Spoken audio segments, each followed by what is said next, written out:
Today I'm be going over the Season 3 changes to the characters and what cards you may want to equip now.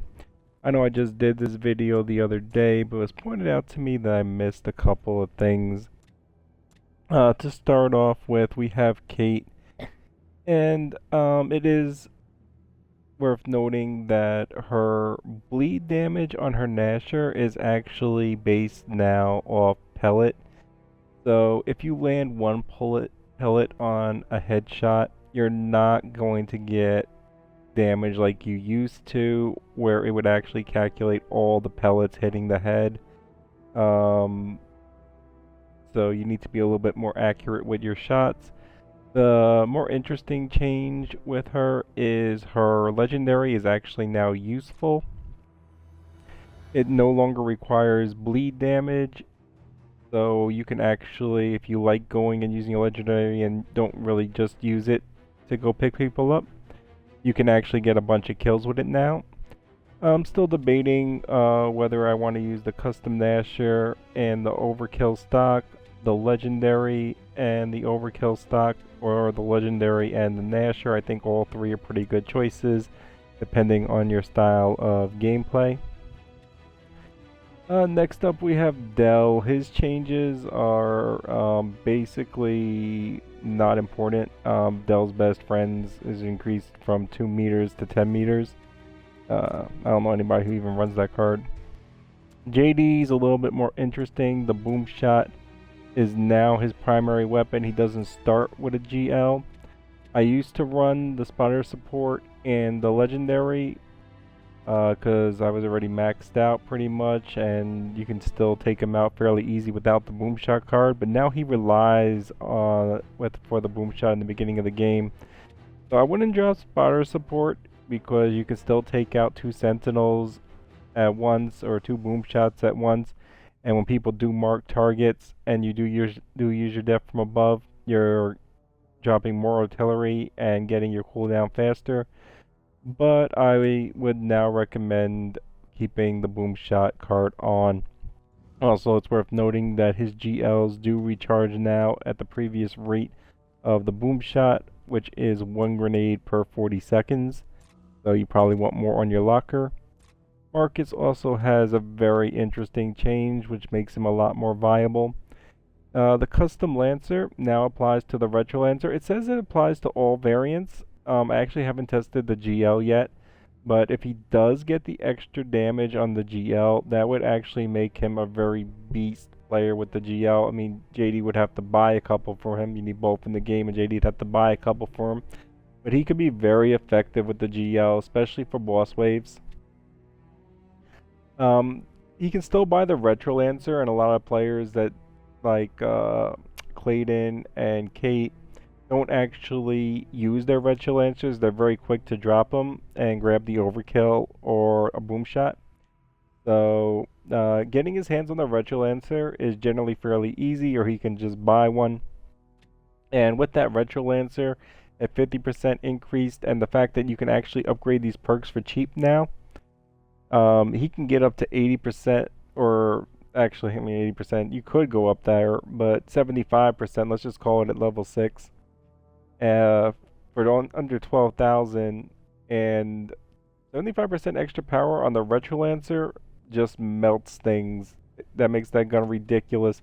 I'm debating between the dug-in and the extended rifle mag. I'm probably going to end up going back to the extended rifle mag.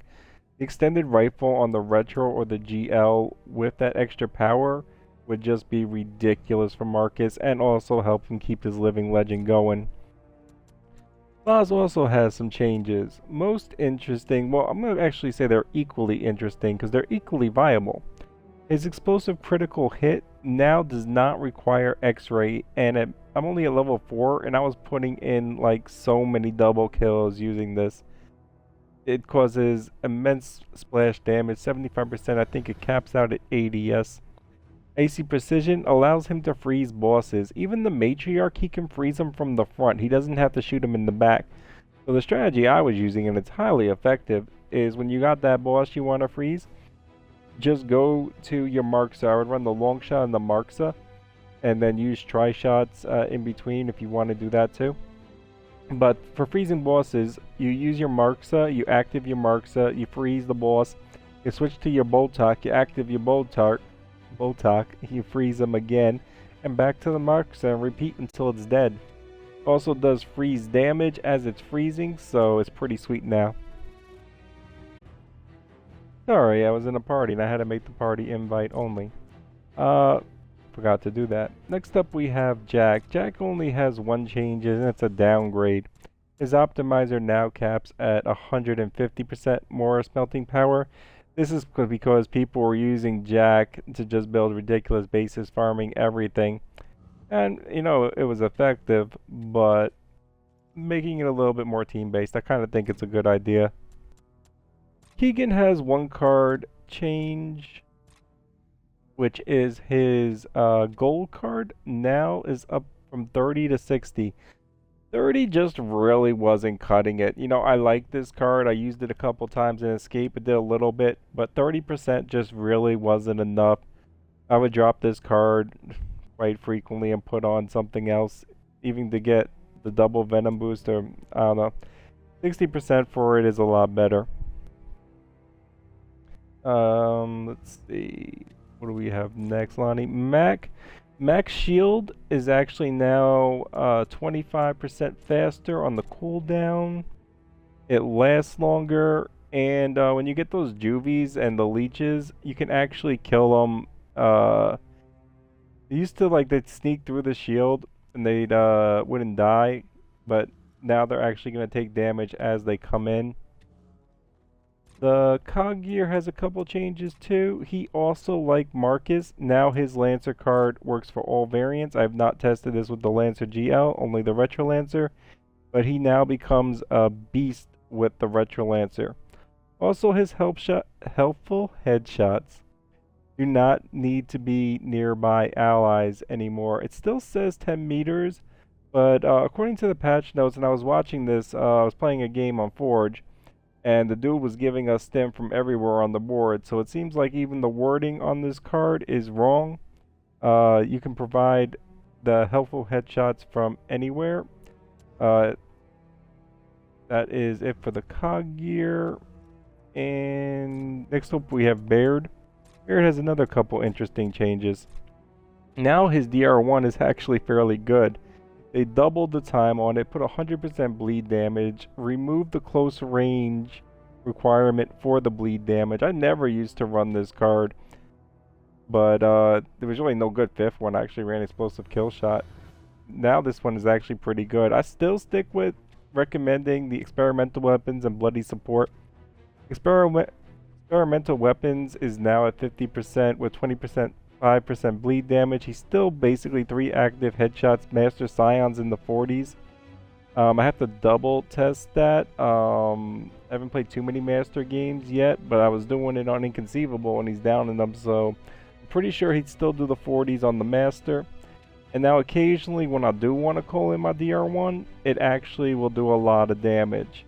So I would keep it reserved for when you get really overrun or you got a Sentinel that actually makes it past your defenses and then call it in. Leave it as like a last resort, more as just like spamming it, unless you just really don't care about the bloody support, and then spam the hell out of it. Lizzie also got a couple of changes. Her passive ability is no longer Mark. It is now damage you take. And they actually, thankfully, clearly cleared this up. The Silverback Salvo used to have a ridiculous wording for how it recharges. Silverback Salvo hits increased Silverback duration by 1.2 seconds. That is clear as day. That's good. Just gonna double look at Lizzie real quick. She also got an increase on her buzzkill from 20 to 50, which is pretty sweet. The buzzkill, I actually, when I started off playing at Lizzie, I would actually run out of the buzzkill, so 50 is much more reasonable since like her tri-shot, her moisture, can't run out of ammo. The Silverback Salvo, obviously the god weapon, 20 shots, very reasonable. And they increased her firing time to on her cryo cannon from 5 to 8 seconds. That would overheat a lot of time too, and make it very hard to freeze enemies, so that's nice. She can also buy the drop shot now from the Fabricator. I think less of a big deal since drop shot really, she doesn't really have anything besides the explosive healing for that. And I'm just gonna double look over this real quick, and yes, that is all the changes. I do apologize for not noting a couple of them. I was sticking more to just doing an upgraded video from previous character builds, and the other characters didn't have any changes made to them where I would actually change the cards that I have previously recommended. But some of these cards actually now are better. Everybody got a boost for their changes besides Jack and a little bit on JD. So anyway, those are the season 3 changes, and now my new picks for some of the characters for their skill card loadout. I hope that helps.